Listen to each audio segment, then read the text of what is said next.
Bueno, Ricardo Liski, Soy yo.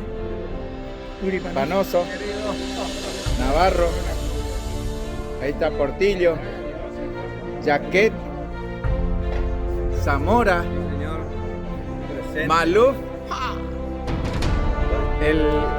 el suboficial Vol. A ver, ¿cómo es tu apellido? Volheim, ahí está. A mí me sale Volheim. Ahí está. Ahí está Anselmo Cáceres. Vamos a seguir. Este es nuestro estandarte. Nuestro estandarte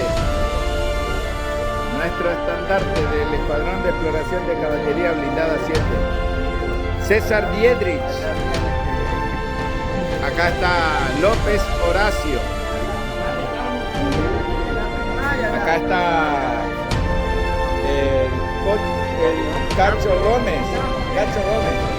Acá está Jelinek. Acá está Franco. Acá estoy yo, Ricardo Shawley. Acá está Alcaraz Aníbal.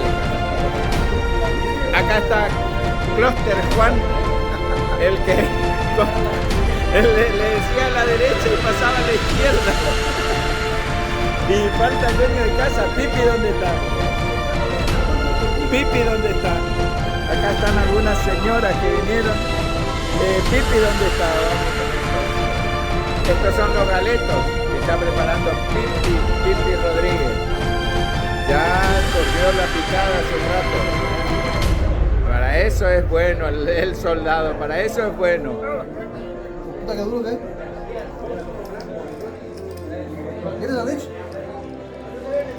Sabe que también va a ir a la sentencia. Ah, qué lindo sonido. Allá viene Altamirano Juan, viene escoltado por el dueño de casa. Pipi José Félix Ramón Rodríguez.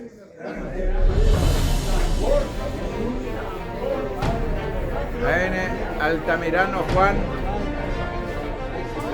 el pelado. Hola Altamirano, saludá y después te abrazo. Allá viene Pipi Rodríguez.